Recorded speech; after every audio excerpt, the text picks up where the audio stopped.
Merhabalar, ben Nihal Arıcı.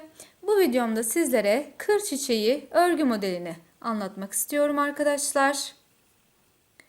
Modelimiz 8'in katları artı 3 ilmekten oluşan bir model. Bu şekilde hem çocuk hem de yetişkin örgülerinde rahatlıkla kullanabileceğiniz yapımı kolay ve tatlı bir model gerçekten. Şu an ben bu örgü modelini kullanarak bu şekilde bir hırka hazırlıyorum arkadaşlar. İnşallah hırkamın videosu da yakında yayında olacak. Kanalıma abone olup bildirimleri açarak yeni yüklediğim videolarımdan anında haberdar olabilirsiniz. Hazırsanız hemen modelimizin yapımına başlıyoruz. Modelim için 100 gramı 250 metre uzunluğunda bir ip ve 3,5 numara şişler kullanacağım. Modelimiz 8'in katları artı 3 ilmekten oluşacak. Onun için öncelikle şişimize 35 ilmek atalım. 3 diş haraşo örüp modelimizi uygulamaya başlayalım. 3 diş haraşomu örüp sonraki düz sırama geldim. Bu sırada modelimi uygulamaya başlıyorum.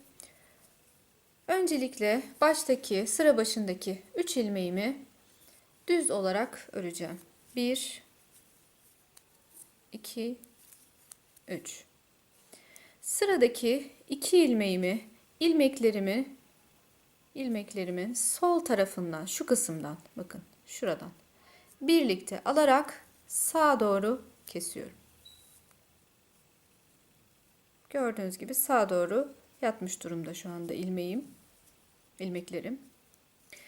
Şimdi eğer sizin ilmekleriniz benim alış yönümden dolayı şu an bu şekilde, düz tarafta benim alış yönümden dolayı ilmeklerim bu şekilde gözüküyor.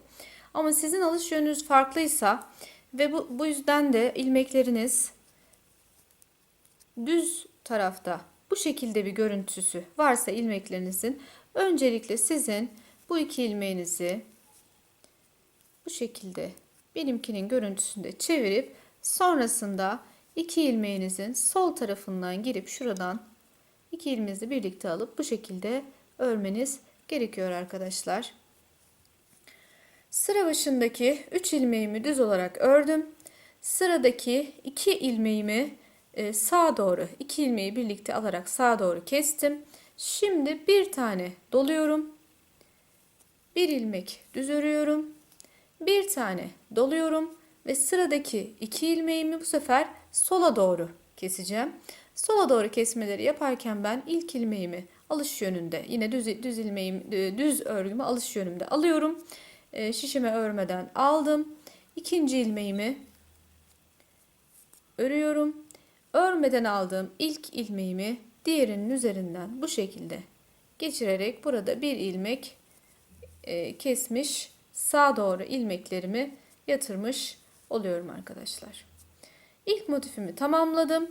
Şimdi ortada kalacak olan 3 ilmeğimi düz olarak örüyorum.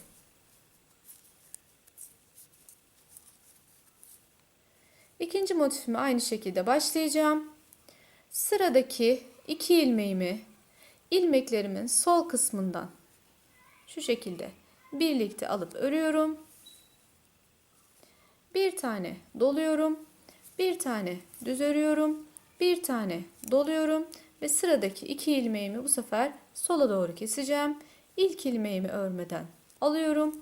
İkinci ilmeğimi örüp örmeden aldığım ilk ilmeğimi onun üzerinden bu şekilde geçirerek motifimi tamamlamış oluyorum ve sıradaki 3 ilmeğimi düz olarak örüyorum. Bu ilk sıramızda bu sıralamayı takip ederek sıra sonuna kadar geliyoruz. Bu modelimizde örgümüzün ters tarafında hiçbir işlem yok. Farklı bir işlem olmadan ters tarafta, yani bu sıramızı bu şekilde bitireceğiz. Ters tarafta hiçbir farklı işlem yapmaksızın bütün ilmeklerimizi ters olarak örüp tekrar sıra başına geldiğimizde modelimizi uygulamaya devam edeceğiz. Sonraki düz sırama geldim. Bu sıranın başında bu sefer 2 ilmek düz olarak öreceğiz arkadaşlar. 2 ilmek düzümü ördüm. Sıradaki 2 ilmeğimi yine aynı şekilde bir önceki sırada yaptığımız gibi ilmeklerimin sol kısmından 2 ilmeğimi birlikte alarak sağa doğru bir kesme yapmış oluyorum. Bir tane doluyorum. 3 ilmek düz örüyorum. Bir tane doluyorum ve sıradaki 2 ilmeğimi bu sefer sola doğru kesiyorum. İlk ilmeğimi örmeden aldım. İkinci ilmeğimi örüyorum.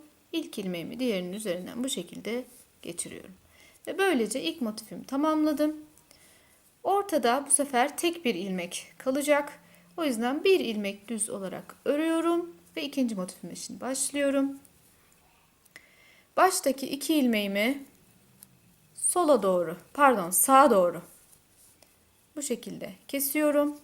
Bir dolama yapıyorum. 3 ilmek düz örüyorum. Bir tane doluyorum ve sıradaki 2 ilmeğimi sola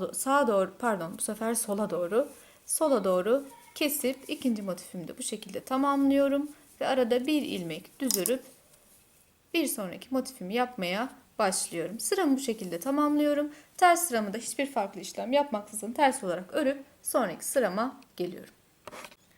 Sonraki düz sırama geldim. Bu sefer sıra başında yine 3 ilmek düz örüyorum.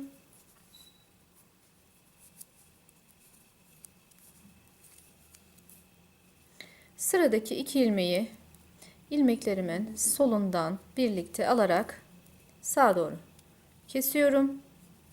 Bir tane doluyorum. Bir tane düz örüyorum.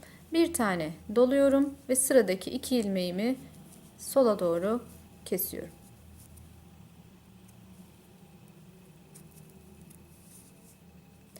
Ve ilk motifimi tamamladım. Arada 3 ilmek düz örüyorum.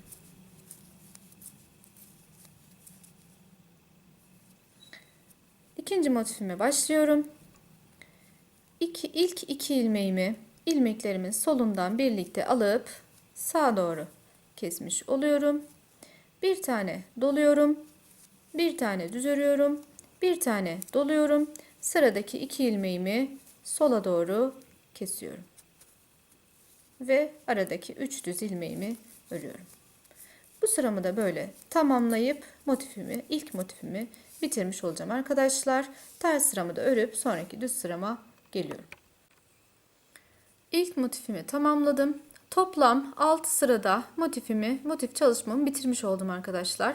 Şimdi bir sonraki motife geçmeden önce 2 sıra düz olarak öreceğim. Hiçbir işlem yapmadan 2 sıra örüp sonrasında bir sonraki motifimi uygulayacağım sırama geliyorum. İlk motifimiz tamamıyla ortaya çıktı arkadaşlar. Söylediğim gibi toplam 6 sırada model çalışmamız bitiyor. Her motif bitiminden sonra 2 sıra, yani 2 sıradan kastım bir defa gidip gelmek şeklinde 2 sıra düz örgü örüp sonraki motifimize geçiyoruz arkadaşlar. Bu sırada motifimi uygulamaya devam ediyorum. Yalnız bu sefer aynı hizada değil de bu şekilde şurada iki motifin tam ortasına denk gelecek şekilde şu kısımda motifimizi uygulamaya devam edeceğiz. Kenarlara denk gelen motiflerimizde yarım olarak uygulamasını yapacağız arkadaşlar. Şimdi sıra başında 2 ilmek düz örüyorum.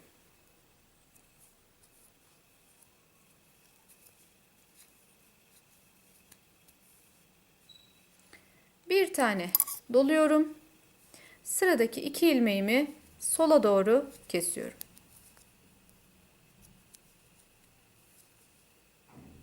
Ve sıradaki 3 ilmeğimi düz olarak örüyorum.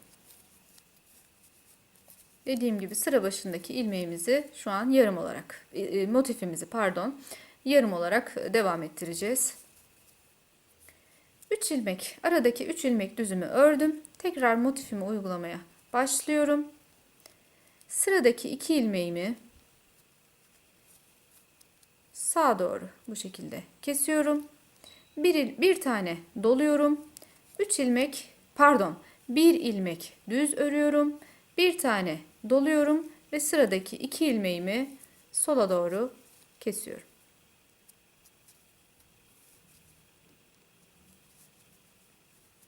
Ve aradaki 3 ilmeğimi düz olarak örüyorum.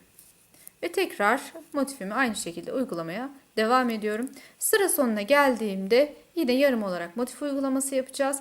Oraya kadar örüp gelelim. Sıra sonuna geldim. Sol şişimde şu an 4 ilmeğim kaldı. Önümdeki ilk 2 ilmeğimi ilmeklerimin solundan birlikte alarak sağa doğru kesiyorum.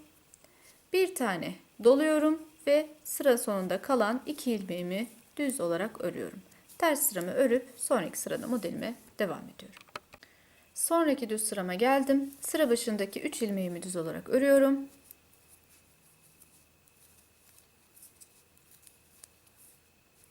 Bir tane doluyorum ve sıradaki 2 ilmeğimi sola doğru kesiyorum.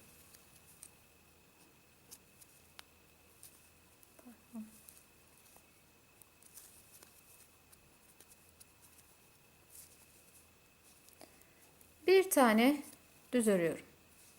Tekrar motif uygulamama başlıyorum. İkinci motifimin uygulaması. Baştaki ilmeği, motifimi burada yarım olarak uygulamaya devam ettim. 2 ilmeğimi, sıradaki 2 ilmeğimi sağa doğru kesiyorum. Bir tane doluyorum. 3 düz örüyorum.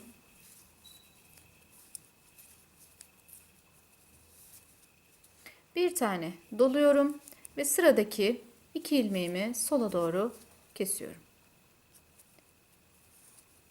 Motifimi bitirdim. Arada bir ilmek düz örüp devam ediyorum. Sıra sonunda yine yarım motifimizi ne şekilde uygulayacağımıza bakacağız. Sıramın sonunda şurada bakın son motifimi uyguladıktan sonra arada kalacak olan bir ilmeğimi düz olarak örüyorum. Son 5 ilmeğim kaldı sol taraftaki şişimde. Baştaki 2 ilmeğimi sağa doğru kesiyorum. Bir tane doluyorum ve sonda kalan 3 ilmeğimi düz olarak örüp sıramı tamamlıyorum. Ters sıramı da örüp geliyorum.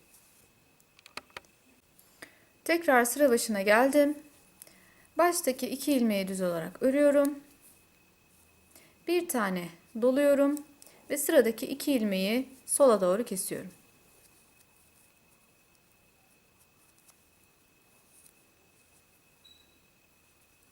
Sıradaki 3 ilmeği düz olarak örüyorum.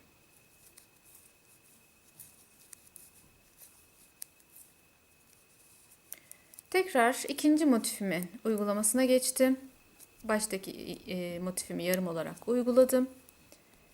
2 ilmeği sağa doğru kesiyorum. Bir dola, bir düz ör, bir dola ve 2 ilmeği sola doğru kesiyorum. Motifim bitti. Arada 3 ilmek düz örüyorum. 2 ilmeği sağa doğru kesiyorum.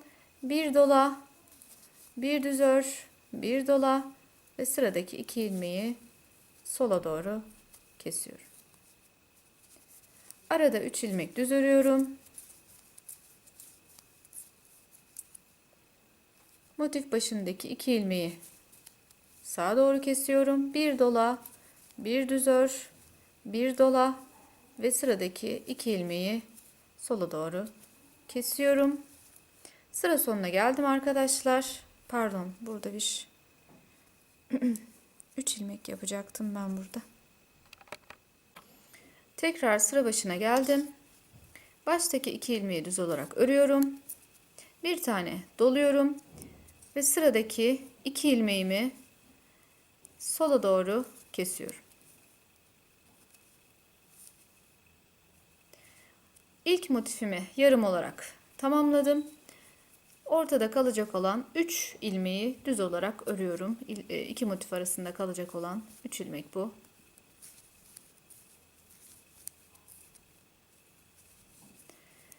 Tekrar ikinci motifimin uygulayacağım yere geldim.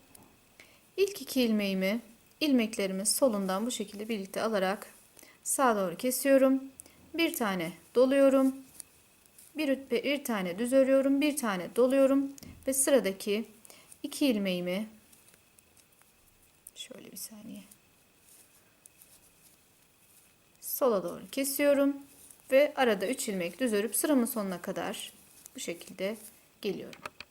Sıramın sonuna geldim. Şişimde şu an 4 ilmeğim kaldı. Sıradaki 2 ilmeğimi sağa doğru kesiyorum. Bir tane doluyorum ve kalan 2 ilmeğimi düz olarak örüp sıramı tamamlıyorum arkadaşlar.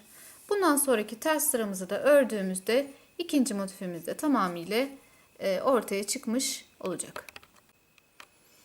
İlk iki motifimizi bu şekilde tamamladık arkadaşlar. Şöyle gördüğünüz gibi kenarlara denk gelen motifleri yarım olarak uyguladık. Alt sırada ikinci motifimizi tamamladık. Şimdi onun üzerine gelmesi gereken 2 sıra düzümü de öreceğim. Ve sonrasında tekrar bu hizada ilk motifimi koyduğum hizada yine motiflerimi uygulayarak modelimi devam ettirip en son görüntüsünü yine sizlerle paylaşacağım arkadaşlar. Kır çiçeği örgü modelimiz bu şekilde arkadaşlar. Hem çocuk hem yetişkin örgülerinde kullanabileceğiniz gerçekten tatlı bir model. Şu an ben bu modelimi kullanarak bir çocuk hırkası hazırlıyorum. 4 yaşa uygun, 3,5-4 yaşa uygun bir çocuk hırkası hazırlıyorum. Zannediyorum bir sonraki videoda hırkam yayında olacak. Kanalıma abone olup bildirimleri açarak yeni yüklediğim videolardan anında haberdar olabilirsiniz. Yeni bir örgü videosunda tekrar görüşmek dileğiyle. Hoşça kalın.